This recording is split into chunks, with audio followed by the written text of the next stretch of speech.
ॐ श्री परमात्मने नमः। श्री विष्णु सहस्रनाम स्तोत्रम्। ॐ शुक्लांबरधरं विष्णुं शशिवर्णं चतुर्भुजं प्रसन्नवदनं ध्यायेत् सर्वविघ्नोपशान्तये। व्यासं वसिष्ठनप्तारं शक्ते पौत्रं कल्मषं पराशरात्मजं वन्दे सुकतातं तपोनिधिं। व्यासाय विष्णुरूपाय व्यासरूपाय विष्णवे नमो वे ब्रह्मनिधये वासिष्ठाय नमो नमः। अविकाराय शुद्धाय नित्याय परमात्मने सदैकरूपरूपाय विष्णवे सर्वजिष्णवे। यस्य स्मरणमात्रेण जन्मसंसारबन्धनात् विमुच्यते नमस्तस्मै विष्णवे प्रभविष्णवे। ॐ नमो विष्णवे प्रभविष्णवे। श्रीवैशम्पायन उवाच श्रुत्वा धर्मानशेषेण पावनानि च सर्वशः युधिष्ठिरः शान्तनवं पुनरेवाभ्यभाषत। युधिष्ठिर उवाच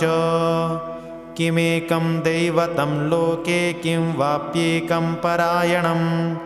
स्तुवन्तः कं कमर्चन्तः प्रापुर्युर्मानवा शुभं। को धर्मः सर्वधर्माणां भवतः परमो मतः किं जपन्मुच्यते जन्तुर्जन्म संसारबन्धनात्।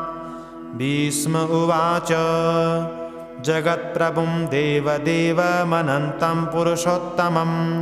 स्तुवन्नाम सहस्रेण पुरुषः सततोत्थितः। तमेव चार्चयन् नित्यं भक्त्या पुरुषमव्ययं ध्यायन् स्तुवन् नमस्यंश्च यजमानस्तमेव च। अनादिनिधनं विष्णुं सर्वलोकमहेश्वरम् लोकाध्यक्षं स्तुवन् नित्यं सर्वदुःखातिगो भवेत्। ब्रह्मण्यं सर्वधर्मज्ञं लोकानां कीर्तिवर्धनं लोकनाथं महद्भूतं सर्वभूतभवोद्भवम्। एष मे सर्वधर्माणां धर्मोऽधिकतमो मतः यद्भक्त्या पुण्डरीकाक्षं स्तवैरर्चेन्नरः सदा। परमं यो महत्तेजः परमं यो महत्तपः परमं यो महद्ब्रह्म परमं यः परायणं। पवित्राणां पवित्रं यो मङ्गलानां च मङ्गलं दैवतं देवतानां च भूतानां यो व्ययपिता। यतः सर्वाणि भूतानि भवन्त्यादियुगागमे यस्मिंश्च प्रलयं यान्ति पुनरेव युगक्षये। तस्य लोकप्रधानस्य जगन्नाथस्य भूपते विष्णो नाम सहस्रं मे शृणु पापभयापहम्। यानि नामानि गौणानि विख्यातानि महात्मनः ऋषिभिः परिगीतानि तानि वक्ष्यामि भूतये। ॐ विश्वं विष्णुर्वषट्कारो भूतभव्यभवत्प्रभुः भूतकृद्भूतभृद्भावो भूतात्मा भूतभावनः। भूतात्मा परमात्मा च मुक्तानां परमा गतिः अव्ययपुरुषः साक्षी क्षेत्रज्ञोऽक्षर एव च। योगो योगविदां नेता प्रधानपुरुषेश्वरः नारसिंहः श्रीमान् केशवः पुरुषोत्तमः। सर्वशर्व शिवस्तानुर्भूताधिर्निधिरव्यय सम्भवो भावनो भर्ता प्रभव प्रभुरीश्वरः। स्वयंभुः शम्भुरादित्य पुष्कराक्षो महास्वनः अनादिनिधनो दाता विधाता धातुरुत्तमः। अप्रमेयो ऋषिकेशः पद्मनाभो मरप्रभुः विश्वकर्मा मनुस्त्वष्टास्तविष्टास्तविरो ध्रुवः। अग्राह्य शाश्वत कृष्णो लोहिताक्ष प्रतरदनः प्रभूत स्त्रीककुब्धाम पवित्रं मङ्गलं परम् ईशानः प्राणदः प्राणो ज्येष्ठः श्रेष्ठः प्रजापतिः हिरण्यगर्भो भूगर्भो माधवो मधुसूदनः ईश्वरो विक्रमी धन्वी मेधावी विक्रमक्रमः अनुत्तमो दुरादस कृतज्ञ कृतिरात्मवान् सुरेशं शरणं शर्म विश्वरेता प्रजाभवः अहं संवर्तको व्याल प्रत्यय सर्वदर्शनः अज सर्वेश्वर सिद्ध सिद्धि सर्वादिरच्युतः वृषा कपिरमेयात्मा सर्वयोग विनिश्रितः वसुरवसुमना सत्य समात्मा संहिता समः अमोघः पुण्डरीकाक्षो वृषकर्मा वृषाकृतिः रुद्रो बहुशिरा बभ्रुर्विश्वयोनि शुचिस्रवाः अमृतः शाश्वतस्ताणुर्वरारोहो महातपाः सर्वगः सर्वविद्वानुर्विश्वक्सेनो जनार्दनः वेदो वेदविदव्यङ्गो वेदाङ्गो वेदवित्कविः लोकाध्यक्षसुराध्यक्षो धर्माध्यक्ष कृताकृतः चतुरात्मा चतुर्व्यूहश्चतुर्द्रष्टश्चतुर्भुजः राजिष्णुर्भोजनं भोक्ता सहिष्णु जगदादिजः अनगो विजयो जेता विश्वयोनि पुनर्वसुः उपेन्द्रो वामनप्रासुरमोघशुचिरुर्जितः अतीन्द्रः सङ्ग्रहः सर्गो धृतात्मा नियमो यमः वेद्यो वेद्य सदा योगी वीरः माधवो मधुः अतीन्द्रियो महामायो महोत्साहो महाबलः महाबुद्धिर्महावीर्यो महाशक्तिर्महाद्युतिः अनिर्देश्य वपुः श्रीमान् मे आत्मा महादृदृक् महेश्वासो महीभर्ता श्रीनिवास सतां गतिः अनिरुद्धसुरानन्दो गोविन्दो गोविदाम्पतिः मरीचिर्दमनो हंसः सुपर्णो भुजगोत्तमः हिरण्यनाभसुत्पाः पद्मनाभ प्रजापतिः अमृत्युः सर्वदृक्सिंह सन्धाता सन्धिमान् स्थिरः अजो दुर्मर्षणशास्ता विश्रुतात्मा सुरारिः गुरुर्गुरुतमो धाम सत्यः सत्यपराक्रमः निमिषो निमिषस्रग्वी वाचस्पतिरुदारधीः अग्रणिर्ग्रामणी श्रीमान् न्यायो नेता समीरणः सहस्रमूर्धा विश्वात्मा सहस्राक्ष सहस्रपात् आवर्तनो निवृत्तात्मा संवृत संप्रमर्दनः संवर्तको वह्निरनिलो धरणीधरः सुप्रसाद प्रसन्नात्मा विश्वभुग्विभुः सत्कर्ता सत्कृत साधुर्जन्नुर्नारायणो नरः असंख्येयो प्रमेयात्मा विशिष्ट सृष्टकृच्छुचिः सिद्धार्थः सिद्धसंकल्पः सिद्धिदः सिद्धिसाधनः वृषाही ऋषभो विष्णुर्वृषपर्वा वृषोदरः वर्धनो वर्धमानश्च विविक्तः श्रुतिसागरः सुभुजो दुर्धरो वाग्मी महेन्द्रो वसुदो वसुः नैकरूपो बृहद्रूपा शिपिविष्टप्रकाशनः ओजस्तेजो द्युतिधर प्रकाशात्मा प्रतापनः रिद्धस्पष्टाक्षरो मन्त्रश्चन्द्रासुरभास्करद्युतिः अमृतासूद्भवो भानुः शशबिन्दुसुरेश्वरः औषधं जगतः सेतु सत्यधर्मपराक्रमः भूतभव्यभवन्नाथः पवनः पावनो नलः कामः कामकृत्कान्तः कामः कामप्रदप्रभुः युगादिकृतयुगावर्तो नेकमायो महाशनः अदृश्यो व्यक्तरूपश्च सहस्रजिदनन्दजित् इष्टो विशिष्टशिष्टेष्ट शिखण्डी नहुषो वृकः क्रोधः क्रोधकृत्कर्ता विश्वबाहुर्महीधरः अच्युतः प्रथितप्राणदो वासवानुजः अपां निधिरधिष्ठानमप्रमत्तः प्रतिष्ठितः स्कन्दः स्कन्दधरो धुर्यो वर्धो वायुवाहनः वासुदेवो बृहद्भानुरादिदेवः पुरन्दरः अशोकस्तारणस्तारशूरशौरिर्जनेश्वरः अनुकूलः शतावर्तः पद्मी पद्मनिवेक्षणः पद्मनाभोरविन्दाक्ष पद्मगर्भः शरीरभृत्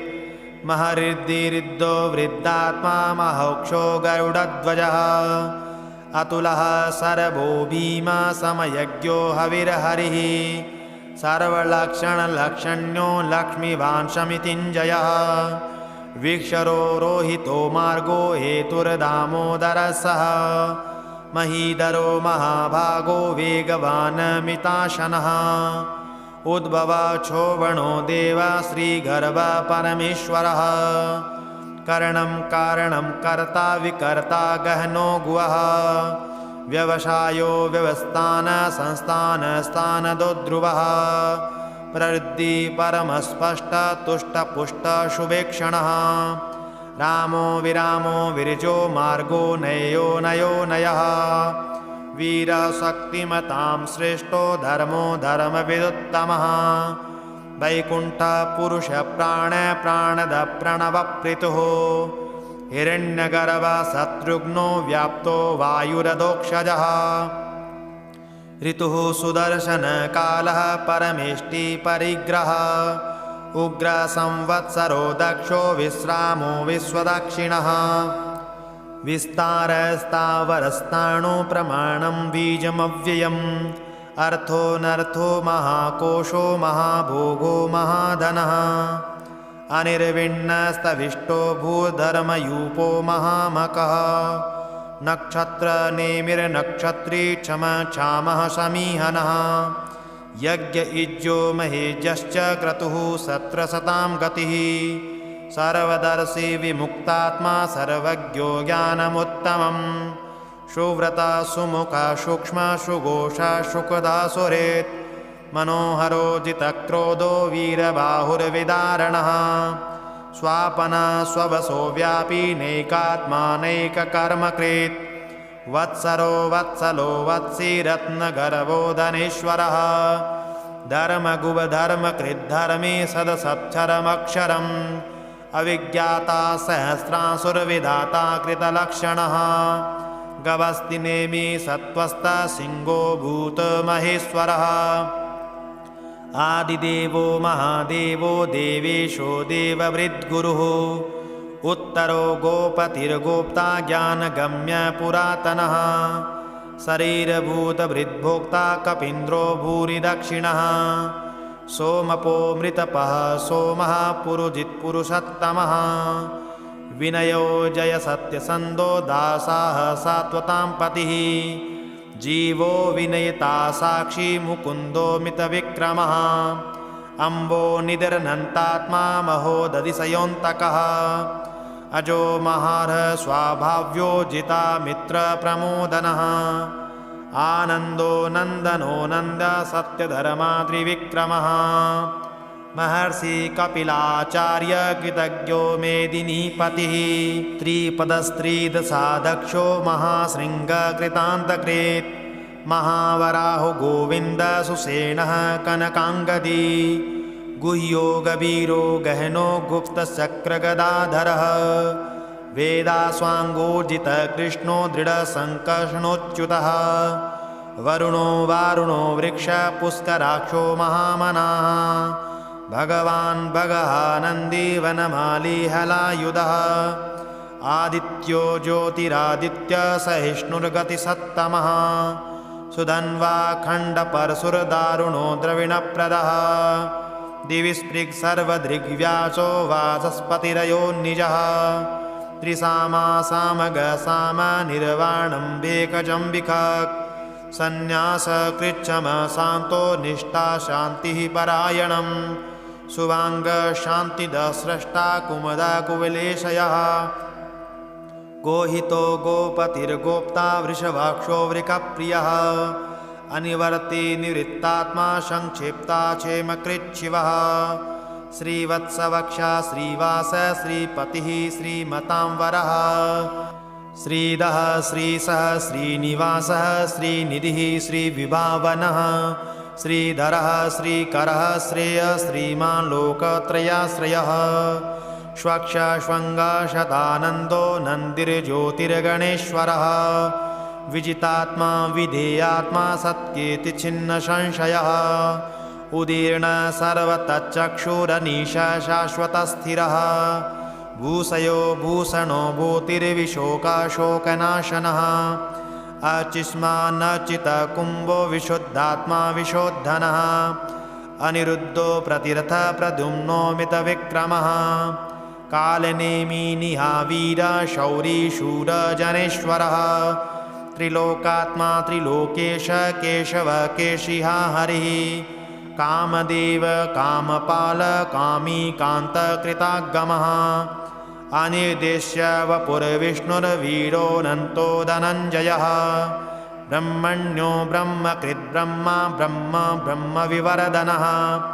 ब्रह्मविद ब्राह्मणो ब्रह्मी ब्रह्मज्ञो ब्राह्मणप्रियः महाक्रमो महाकर्मा महातेजा महोरगः महाक्रतु महायज्वा महायज्ञो महाहविः स्तव प्रियं स्तोत्रं स्तुतिस्तोतार्णप्रियः पूर्णपूरिता पुण्यकीर्तिरनामयः मनोजस्वतीर्थकरो वसुरेता वसुप्रदः वसुप्रदो वासुदेवो वसुर्वसुमनाहविः सद्गतिः सत्कृतिः सत्ता सद्भूतिः सत्परायणः सूरसेनो यदुश्रेष्ठः सन्निवास सुयामुनः भूतावासो वासुदेव सर्वासुनिलयो नलः दर्पः दर्पदो दृप्तो दुर्धरोऽथापराजितः विश्वमूर्तिर्महामूर्तिर्दीप्तमूर्तिरमूर्तिमान् अनेकमूर्तिरव्यक्तः शतमूर्तिः शताननः एकोनैकसवक किं यत्तत्पदमनुत्तमं लोकबन्धुर्लोकनाथो माधवो भक्तवत्सलः सुवर्णवर्णो हेमाङ्गो वराङ्गश्चन्दनाङ्गदी वीरः विषमशून्यो घृताशीरश्चलश्चलः अमानीमानदो मान्यो लोकस्वामी त्रिलोकदृक् सुमेधा मेददो धन्य सत्यमेधाधराधरः तेजो वृको द्युतिधर सर्वशस्त्रभृतांवरः प्रग्रहो निग्रहो व्यग्रो नैकशृङ्गो गदाग्रजः चतुर्मूर्तिश्चतुर्बाहुश्चतुर्व्यूहश्चतुर्गतिः चतुरात्मा चतुर्भावश्चतुर्वेदविदेकपात् समावर्तो निवृत्तात्मा दुर्जयो दुरतिक्रमः दुर्लभो दुर्गमो दुर्गो दुराभासो दुरार्या शुभाङ्गो लोकसारङ्गस्तुतन्तुस्तन्तुवरदनः इन्द्रकर्मा महाकर्मा कृतकर्मा कृतागमः उद्भवः सुन्दर सुन्दो रत्नलाभ सुलोचनः अर्को वाजसन शृङ्गी जयन्तः सर्वविजयी सुवर्णबिन्दुरक्षोभ्यः सर्वभागीश्वरेश्वरः महाहृदो महागर्तो महाभूतो महानिधिः कुमुदः कुन्दरः कुन्दः पर्जन्यः पावनो नीलः अमृतासो मृतवपुः सर्वज्ञ सर्वतोमुखः सुलभः सुव्रतः सिद्धः शत्रुजिच्छत्रुतापनः न्यग्रोदो दुम्बरो अश्वच्चार्णुरान्द्रनिषूदनः सहस्रार्चिः सप्तजिह्वः सप्तैदा सप्तवाहनः अमूर्तिरनगोचिन्त्यो भयकृद्भयनाशनः अणुर्बृहत्कृशस्थूलो गुणभिन्नो गुणोर्महान् अधृतस्वरितस्वास्य प्रागवंशो वंशवर्धनः भार्भृत्कथितो योगी योगीश सर्वकामदः आश्रमश्रमणक्षामः सुपर्णो वायुवाहनः धनुर्धरो धनुर्वेदो दण्डो दमयितां दमः अपराजितः सर्वसहो नियन्ता नियमो यमः सत्त्ववान् सात्विकः सत्य सत्यधर्मपरायणः अभिप्राय प्रियारोहः प्रियकृतप्रीतिवर्धनः विहाय सगतिर्ज्योतिषुरुचिर्हुतभुग्विभुः रविर्विरोचन सूर्य सविता रविलोचनः अनन्तो हुद्भुग्भोक्ता सुखदो नैकदोऽग्रजः अनिर्विण्ण सदामसि लोकाधिष्ठानमद्भुतः सनातनतमः कपिलः कपिरप्ययः स्वस्तिदः स्वस्तिकृत् स्वस्ति स्वस्तिभुक् स्वस्ति दक्षिणः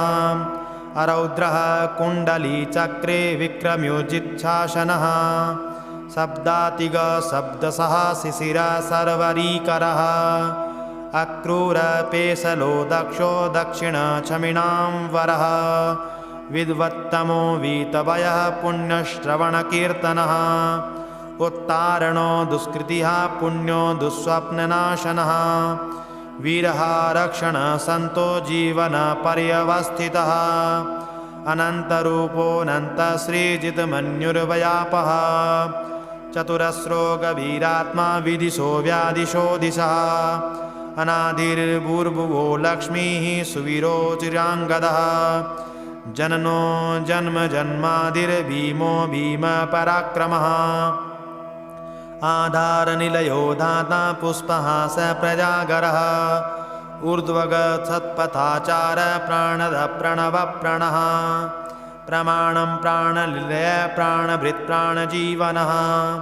तत्त्वं तत्त्वविदेकात्मा जन्ममृत्युजरातिगः भूर्भुवस्सस्तरुस्तार सविता प्रपितामहः यज्ञो यज्ञपतिर्यज्वा यज्ञाङ्गो यज्ञवाहनः यज्ञवृद्धियज्ञकृद्यज्ञी यज्ञभुगि यज्ञसाधनः यज्ञान्तकृद्यज्ञुह्यमन्नमन्नाद एव च आत्मयोनि स्वयं जातो वैखानसामगायनः देवकी नन्दन स्रष्टा क्षितिसः पापनाशनः शङ्खवृन्नन्तकी चक्री सारङ्ग धन्वा गदाधरः रथाङ्गपाणिरक्षोभ्यः सर्वप्रहरणायुधः ॐ नम इति।